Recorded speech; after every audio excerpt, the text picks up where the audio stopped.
Hello, my dear friends. Unfortunately, the video has ended in the when I recorded the video. So now we will continue seeing the book of First Samuel, chapter 30 and 31 in this video. We'll continue reading chapter 30, verse 21 onwards. David reached the 200 men who had been too tired to follow him and who were left behind at Bezer Wadi. These men came to meet David and those who were with him.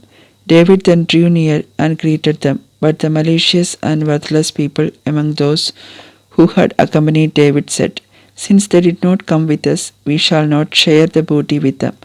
Let each of them take his wife and children and leave." But David said, "My brothers, you shall not do that you shall not do that after what the Lord has given us.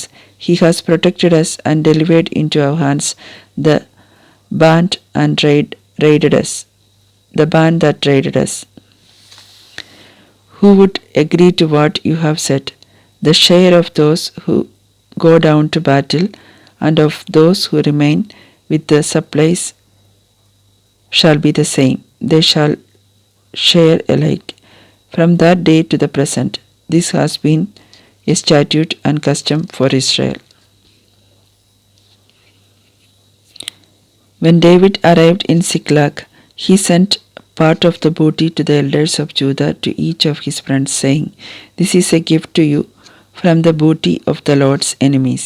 He sent it to those in Bethel, in Ramoth, Negeb, in Jatir, in Aroer, in Sipmoth, in Eshtemoa,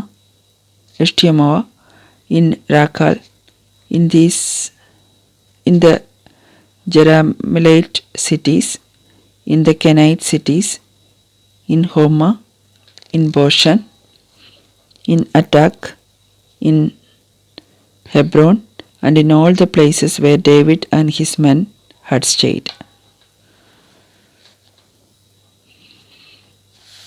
Chapter 31 of the first book of Samuel, the last chapter in the first book of Samuel. Death of Saul. Now the Philistines fought against Israel. In their fight, many Israelites fell mortally wounded on the Mount Gilboa.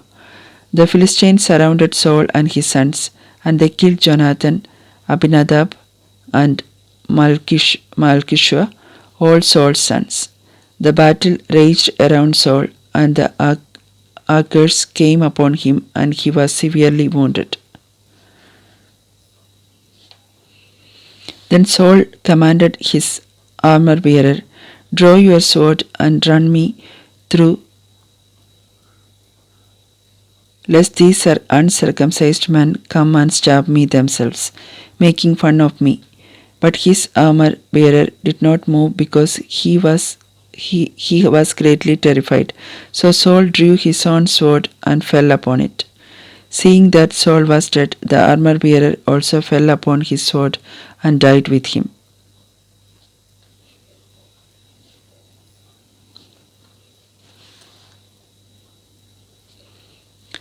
Thus Saul, his 3 sons, and his armor-bearer, and all his men died together on the same day.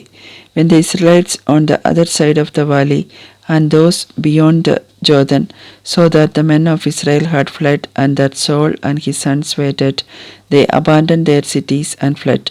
Then the Philistines came and occupied those cities. The following day, the Philistines came to strip the slain and found Saul and his 3 sons lying dead on Mount Gilboa. They cut off his head and stripped off his armor, and then sent messengers throughout the Philistine lands to proclaim this good news in the temple of their idols and among the people. They put his armor in the temple of Asjad and pinned his body on the wall of Bethshan.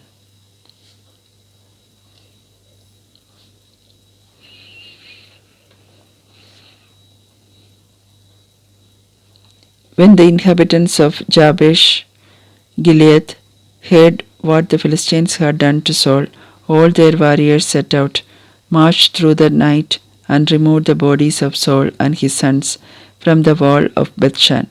Then they returned to Jabesh and burned the bodies there.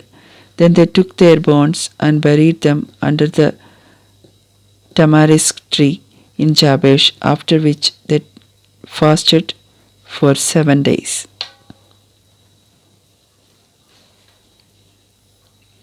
Thanks be to God. Now let us give thanks to our God for the grace for reading Bible on day 44. Thank you, Lord Jesus, for giving us this day for reading Bible on day 44. Thank you, Lord Jesus, for leading us throughout our Bible reading. God bless us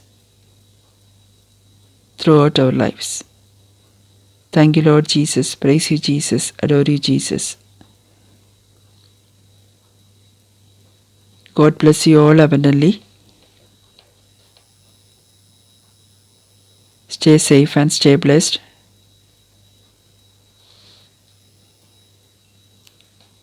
Thanks be to God.